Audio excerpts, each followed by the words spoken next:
This is Story Recapped. Today, I'm going to explain a comedy, sci-fi film called The World's End. Spoilers ahead.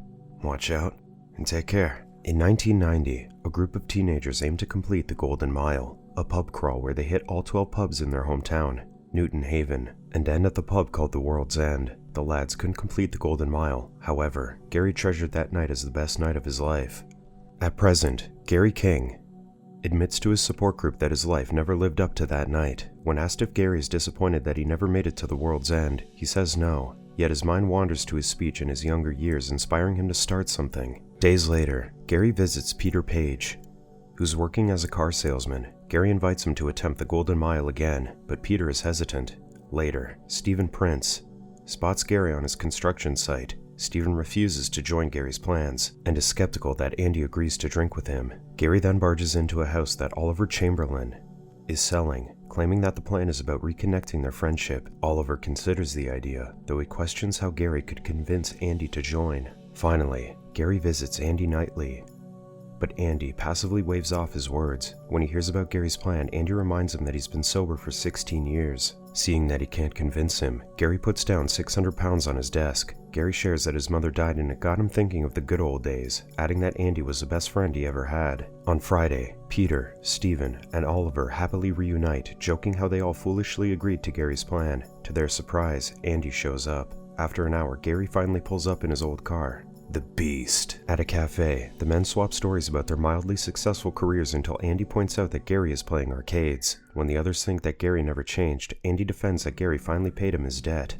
Stephen and Oliver are stunned since Gary also owes them money. Later, Gary proudly says that he borrowed money from Peter to pay Andy. Finally, the group arrives at Newton Haven but is immediately stopped by a traffic officer due to their broken taillights. When asked for his identification, Gary uses Peter's name. To their surprise, the officer lets them go. Gary explains that the car is still registered to Peter, who sold it to him in the 80s. At the first post, they see that it's been refurbished. The bartender offers them the Crown and Glory. Gary tries to get him to talk more about the beer, but the old man shrugs it off as regular beer. When Gary orders 5 pints, Andy corrects him and orders 4 pints and a glass of water. Gary hatefully watches Andy drink water, but Andy argues that it takes more courage to walk into a pub and not drink liquor. Next, they visit the Old Familiar, which looks the same as the first post. During another round of drinks, Oliver announces that his sister Sam is dropping by. Stephen and Gary fight over Sam as both have been interested in her since they were young. Oliver scolds his friends for fancying his sister. Sam arrives, and Gary is stunned to see that she's grown beautifully. When Sam heads to the bathroom,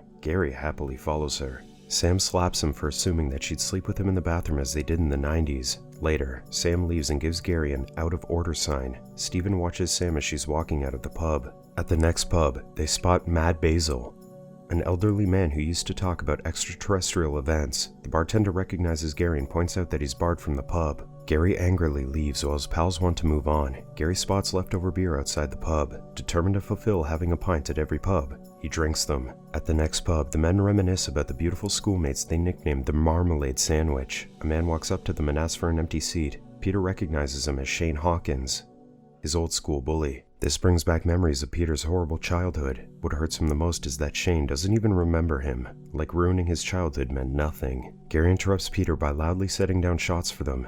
Andy berates Gary for not being sensitive about Peter's trauma. He deduces that Gary isn't interested in reconnecting with his friends, but just wants to drink with them as his enablers. Andy decides to return to London immediately, and the others agree. Gary argues that they are jealous of his freedom, but Andy refutes that he should grow up. Gary walks out, accidentally leaving his cell phone when his mom calls. In the bathroom, Gary mulls over his life. A young man enters and Gary tries to make conversation and invites the kid to do the Golden Mile with him, but the kid ignores him. When Gary shoves the kid, the young man fights back. The young man deflects his attacks and pushes him into the mirror. Furious, Gary throws down the kid, breaking his head off. Blue blood spews out and its eyes continue to move. Andy barges in, demanding an explanation about his mother being alive, ignoring the disembodied kid. Suddenly, the body attacks Gary and the kid's friends march inside. The men fight the kids while Peter hides in a cubicle. However, Oliver is thrown into the cubicle where Peter was hiding. The brawl has Oliver and Stephen struggle until Andy and Gary defeat their opponents. The men are stunned by the events. Upon checking their phones, none of them can make a call. Gary realizes that no one in town recognizes them because they'd all been replaced by whatever those kids were. Finally, they exit the bathroom, leaving Sam's out of order sign on the door. While they finish their drinks, Gary suggests that they head to the next pub, but the rest want to leave. Gary argues that they can't drive, and Steven points out that Andy is still sober. However, Andy drinks up all the shots on the table. Suddenly, the traffic officer asks how the crawl has been. When he leaves, Gary points out that everyone knows that they're aiming for the Golden Mile, so the others will be suspicious if they hightail it out of town. They have to finish the Golden Mile and skip town the following morning. The gang heads to the next pub and drinks quietly, while everyone else stares at them. At the following pub, Oliver excuses himself and Gary commends him since he didn't make it that far during their youth. Andy berates Gary for enjoying their predicament. Their families could already be in danger and they don't know it. Gary suggests asking someone and points to Trevor, also known as Reverend Green, whom they bought drugs from. After approaching Trevor, Gary does their secret knock to check if it's really him, but then asks him directly for drugs. Trevor claims that he's not dealing anymore. Gary stresses that he knows about the blue-blooded robots, and Trevor shushes him. He argues that the creatures aren't robots because they're not slaves. The others join in and invite Trevor to leave with them. However, Trevor's co-workers scold him for saying too much. Suddenly, the bar's phone rings and the bartender gives it to Trevor. Trevor takes the call, finishes his drink, then leaves quietly. Oliver exits the bathroom and asks what he missed. In the next pub, the bartender immediately recognizes them and recommends the Crown and Glory, repeating everything Gary suggested to the bartender from the first post. The group is suspicious of the friendly bartender, wondering if he's a robot. Confused between the robots and the residents, they discuss how to name the others to differentiate them. Suddenly, they spot Sam walking into the pub. Steven goes to her, but Gary stops him and meets with Sam instead. Gary asks how her night is, and Sam admits it's weird how the town is the same, but different. Gary rushes her inside the bathroom where he tries to explain how her friends, the twins, are not who they are. However, Sam misunderstands and slaps him. Upon leaving the bathroom, the twins wonder how she is, and Sam leaves to smoke. Outside, Sam rants about Gary to the twins. The twins move and ask for more details simultaneously. They stand up, suspicious that Sam believes Gary. Suddenly, Gary tackles the twins and rips apart the head of one of them, proving his story. Sam then gets attacked by the other twin, and Gary fights them both. Sam regains consciousness just as Gary throws the twins off. Steven then walks in and confesses his love for Sam. Sam assures Steven that there's nothing between her and Gary. Just then, one of the twins comes between them and attacks the group. Seeing Sam in danger, Steven tackles the twin and pops her head off. In the pub, the rest run out of ideas on what to call the robots, so they call them blanks. Gary rushes them to continue, but Sam is confused. Andy drunkenly explains that they're continuing the pub crawl so the others won't know what they know. In The Mermaid, Sam asks why Steven never confessed to her before, and he claims that there's always been something that got in his way. While Oliver hands drinks to Sam, someone pulls Steven into the cloakroom. On the dance floor, Gary notices that the girls on stage are the Marmalade Sandwich.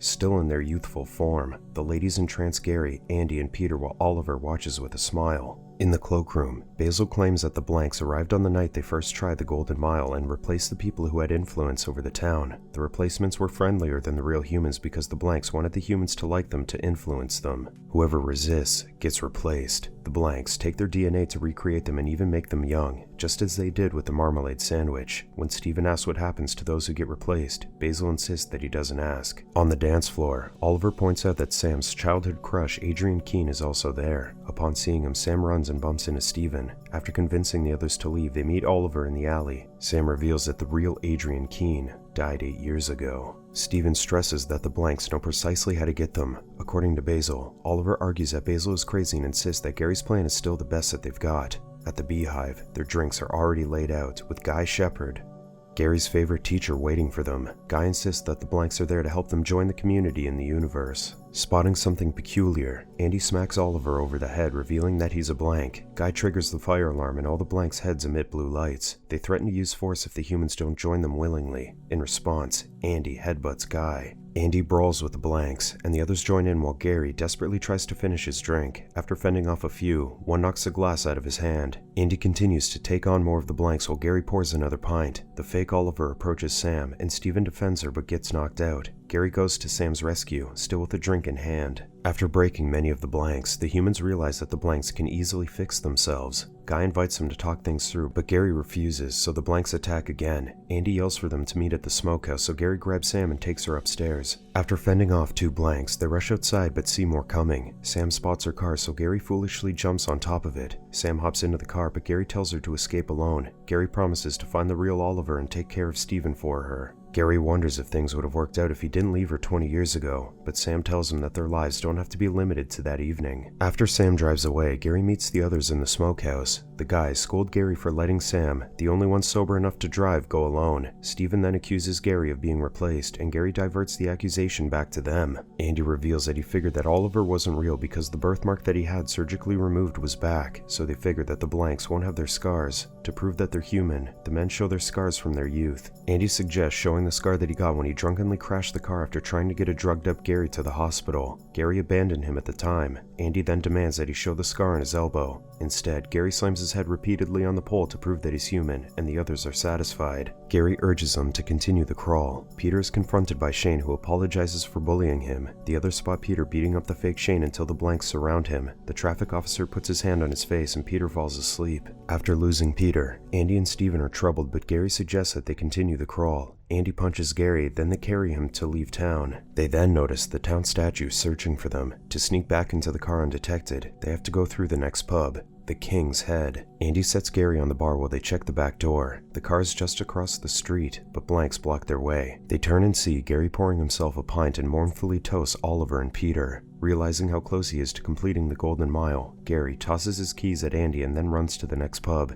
Andy gives Steven the keys before chasing after Gary. Andy and the blanks chase after Gary. In the hole in the wall, Andy gets into the pub and fights the blanks while Gary enjoys a pint. Steven drives the car into the wall and hurries them to get back in. Gary, however, jumps out the window to reach the last pub. The car gets surrounded, so Steven urges Andy to go without him. Andy chases after Gary to the World's End. He defeats the Marmalade Sandwich along the way. Gary reaches the World's End where a pint is waiting for him. He grabs the drink, but Andy knocks it out of his hand. Andy throws him down and chastises Gary for disappointing him. Gary argues that Andy doesn't understand because his life is perfect. Andy confesses that his wife left him and took the kids. Gary argues that the Golden Mile is all he's got. Gary fights to pour himself another glass, but Andy shoves him. Finally, Andy sees Gary's patient tag and bandaged wrists. Discovering how troubled he is, mournfully, Gary admits that he sought help, but it made him more miserable. His life never got better after that night in the 90s, and he's just trying to relive it. Gary grabs a glass, but no beer pours out of the tap. And suddenly, the bar is lowered into an underground chamber where the blanks await them.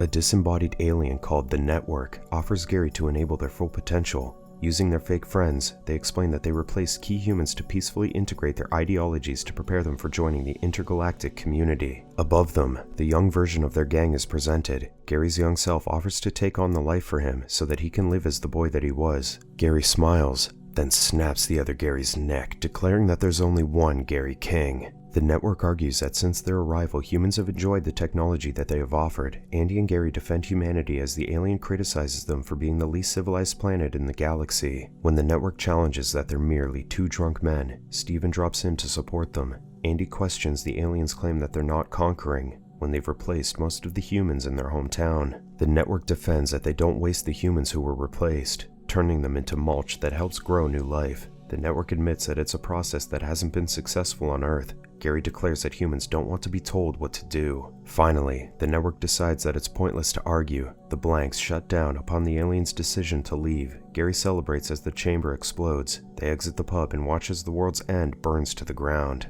With the beast gone, Sam arrives to fetch them. An energy field starts destroying the town, so Sam steps on the pedal until they safely leave Newton's Haven. Gary watches over his hometown in ruins. After the aliens left, they triggered a pulse that wiped out their technology, plunging the world into the Dark Ages. Despite this, life eventually improved. The blanks rebooted, but they didn't have anyone to guide them. Andy is happily back with his wife, and the fake Oliver eventually becomes an estate agent again. Peter reunites with his family, and Steven and Sam are together. Unbeknownst to them, Gary leads the young versions of their gang. They barge into a pub but only order some water. The bartender and patrons refuse to serve the blanks, and so, a brawl ensues.